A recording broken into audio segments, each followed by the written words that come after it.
अगली बड़ी खबर संत कबीर नगर से परिवार के 18 लोग कोरोना पॉजिटिव यहां पर पाए गए हैं। आपको बता दें कि देवबंद से लौटे युवक से परिवार को संक्रमण हुआ, जिसमें 18 मरीज सामने आए। 27 मार्च को दरअसल देवबंद से मगहर लौटा था युवक। जिले में कोरोना केस की संख्या 2 से बढ़कर सीधे 21 हो गई है। 14 अप्रैल को जिले में मिला था पहला कोरोना मरीज। मगहर से 19, सेमरियावा से 1, बखीरा से 1 मरीज मिला। तीनों इलाके हॉटस्पॉट घोषित कर दिए गए हैं और इसी के तहत एहतियातन सील भी कर दिए गए हैं। कोई इसके अंदर जा नहीं सकता, इन इलाकों में कोई इनसे बाहर नहीं निकलेगा।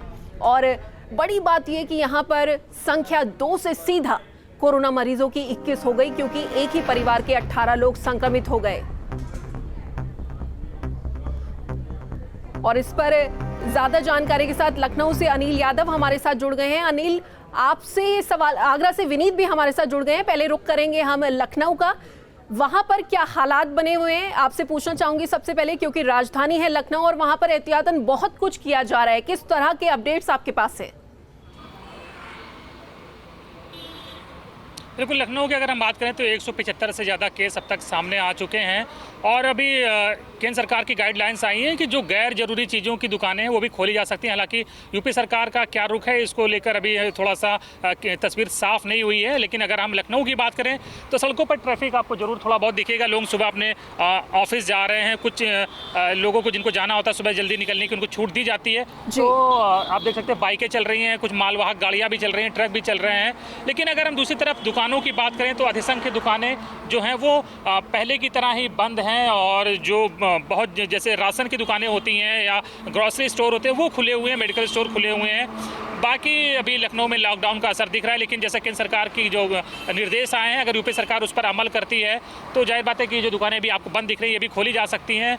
और दूसरी तरफ रमज़ान शुरू हो गया है तो लखनऊ में एक बड़ी मुस्लिम आबादी है, लेकिन इस वक्त हम गोमती नगर इलाके में तो यहाँ कोई बहुत चहल पहल ज़्यादा आपको नज़र नहीं आएगी। पुराने लखनऊ में जरूर खबरें आ रही हैं कि लोगों ने सुबह खरीदारी करी, हालांकि वहाँ भी दुकानें बहुत ज़्यादा स्तर पर नहीं खुली हैं। लेकिन पूरे यूपी की बात करें तो 1600 से ज़्यादा केस हो गए हैं।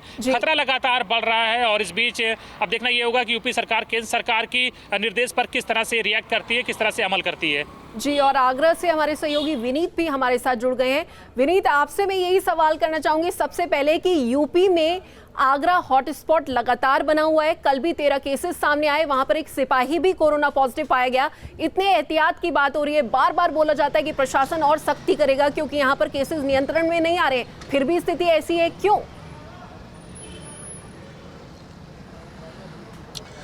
देखिए, आगरा में कोरोना की महामारी का जो संकट है वो लगातार गहराता जा रहा है और अगर आगरा के आंकड़ों की बात कर लें एक बार तो ये आंकड़ा अब 348 के आसपास पहुंच चुका है और इसमें अब तक 2 लोग और जोड़ने के बाद ये 8 लोगों की अब तक मौत हो चुकी है। कल एक सदर क्षेत्र के जो सराफा व्यापारी थे उनकी मौत हुई और एक 35 वर्षीय युवक की ताजगंज क्षेत्र से मौत हुई। ये दोनों कोरोना संक्रमित थे और उसके बाद इसकी मौत हुई, तो ये संख्या 8 मौत के साथ 348 पर पहुंच जाता है। सबसे बड़ी बात आपने लापरवाही की। लगातार हम देख रहे हैं कि आगरा प्रशासन लापरवाही कर रहा है, चाहे अस्पतालों के मामले में हो और खुद स्वास्थ्य कर्मियों के मामले हो। पहले स्वास्थ्य कर्मियों ने लापरवाही बरती, जो आइसोलेशन वार्ड में थे उन्होंने ही ध्यान नहीं रखा, जो स्वास्थ्य विभाग के दिशा निर्देश थे उनको फॉलो नहीं किया और वार्ड बॉय और नर्स वगैरह सब लोग पॉजिटिव निकल आए, उसका देश संख्या बढ़ती रही। अब एक नया मामला जो सामने आया है, जो सिपाही जो पुलिस लाइन में मैस में तैनात था, वो करीब 150 सिपाहियों को खाना खिलाता था, वो कोरोना पॉजिटिव निकला। उसके बाद खलबली मची हुई है। जो सिपाही उसके कितने संपर्क में थे, करीब 90 ऐसे सिपाही हैं जिनको इस समय क्वारंटीन किया गया रात में। इसके अलावा तमाम लोगों की सैंपलिंग इस समय स्क्रीनिंग की जा रही है, कौन कौन उसके संपर्क में आया। सबसे बड़ी बात है कि जब मैस में खाना खिलाता था उसके संपर्क में जो लोग थे वो कौन लोग हैं। आखिर कोई ऐसा तो नहीं कि किसी अधिकारी का ड्राइवर हो, कहीं फाइल लेके जाता हो, बाबू हो, तमाम ऐसे लोग हैं। अब पूरे पुलिस महकमे में इसमें हड़कंप मचा हुआ है।